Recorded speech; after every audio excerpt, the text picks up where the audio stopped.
நற்றுணையாவது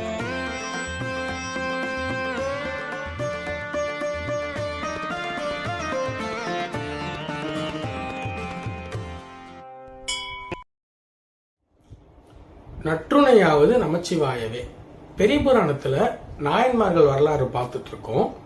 அந்த வரிசையில அடுத்து நம்ம பார்க்க போறது விரி திரை சூழ் கடல் நாகை அதிபத்தற்கு அடியேன் அப்படின்னு சுந்தரமூர்த்தி நாயனார் பாடின அதிபத்த நாயனார். இவர் இந்த வரியில வரா மாதிரி நாகப்பட்டினம் அந்த ஊர்ல தான் பிறந்து வளர்ந்தாரு. இவர் ஒரு பரதவ குலம். பரதவ குலம்னா இந்த மீன் பிடிக்கிற குரூப். ஸோ மீனவர் அந்த வரிசையில தான் வந்தாரு. இவர் கரெக்டா சொல்லணும்னா நுழைப்பாடி அப்படிங்கிற ஒரு ஊர், அந்த ஊர்ல தான் பிறந்து வளர்ந்தார். இவரோட குலத்தொழில் மீன்பிடி தொழில். அந்த மீன்பிடி மக்களுக்கு இவர் ஒரு தலைவனா இருக்காரு. இவர் ஒரு சிறந்த சிவபக்தர். சிவனடியார்களுக்கு சேவை செய்வாரு.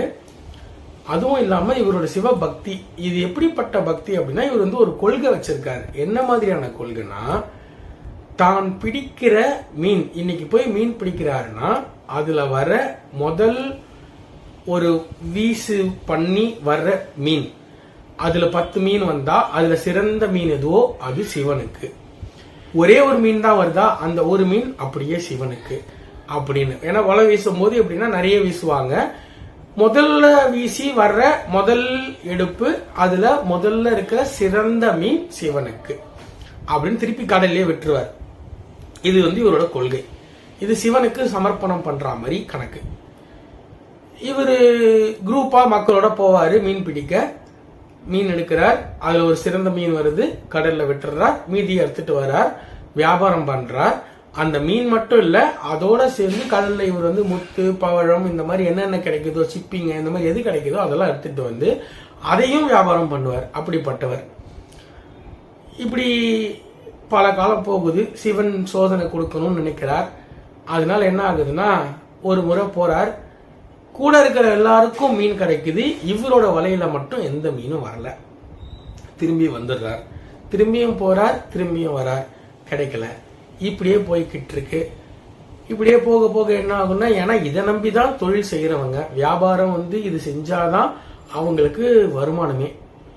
இப்படியே கண்டினியூ ஆயிட்டு இருக்கு. அப்போ என்ன ஆகுது, ஒரு டைம் ஒரே ஒரு மீன் கிடைக்குது. அந்த மீனையும் விட்டுட்டு வந்துடுறார். மறுபடியும் போறார் இன்னொரு நாள். அன்னைக்கும் அவருக்கு ஒரு மீன் தான் கிடைச்சது. கூட இருக்கிற பக்கத்திலேயே இருக்கிற படகுல இருக்கிறவங்களுக்கு எல்லாம் மீன் கிடைக்குது, நிறைய கிடைக்குது.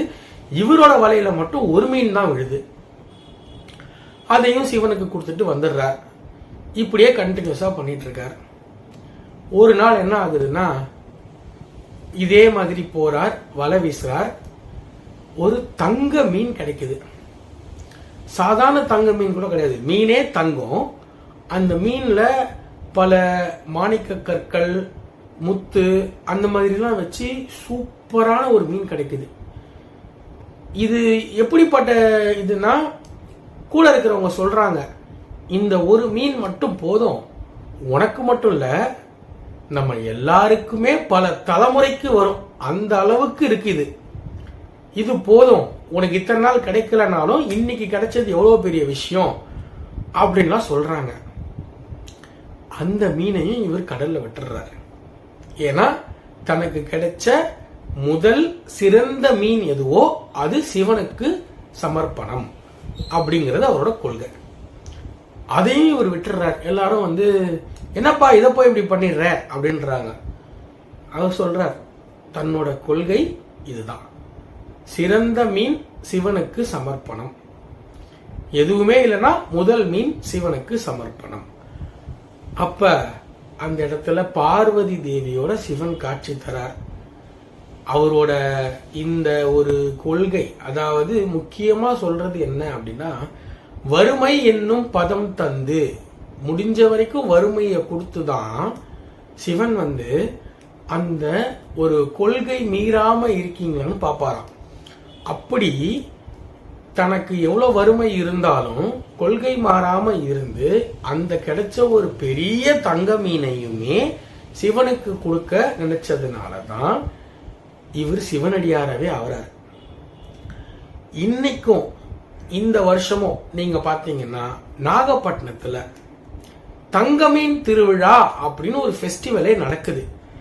அதுல என்ன நடக்கும்னா, ஒரு ஊர்ல இருந்து வந்து மீன் எடுத்து தண்ணியில விடுவாங்க. அதை போய் மக்கள் வந்து தண்ணியில குதிச்சு, அதாவது கடல்ல குதிச்சு அந்த மீனை பிடிச்சி எடுத்துட்டு வந்து காட்டுவாங்க. தங்கமீன் திருவிழான்னு சொல்லிட்டு அதிபத்த நாயனாருக்காக இன்னைக்கும் அந்த திருவிழா நடந்துகிட்டு இருக்கு. அப்போ இது கண்டிப்பா நடந்திருக்கிற விஷயம்தான். இப்படிப்பட்ட சிறப்புடையவர் தான் நம்ம அதிபத்த நாயனார். இவர் நாகப்பட்டினத்துல தான் முக்தியும் அடைஞ்சாரு. இவர் வந்து அதுக்கப்புறம் நிறைய சேவைகள்லாம் செஞ்சாரு. இறைவன் காட்சி அளித்தார், அவருக்கு வந்து மோட்சம் கொடுத்தார், முக்தி கொடுத்தார். இவரோட புகழ் பெரிய லெவல்ல வரணும்ன்றதுக்காகவே இன்னமும் இந்த தங்கமீன் திருவிழா நடந்துகிட்டு இருக்கு. நாயன்மார்கள்ல ஒருத்தர் ஆகிறார். இவர் தான் நம்ம அதிபத்த நாயனார். இன்னொரு நாயனாரை பத்தி இன்னொரு வீடியோல பார்க்கலாம்.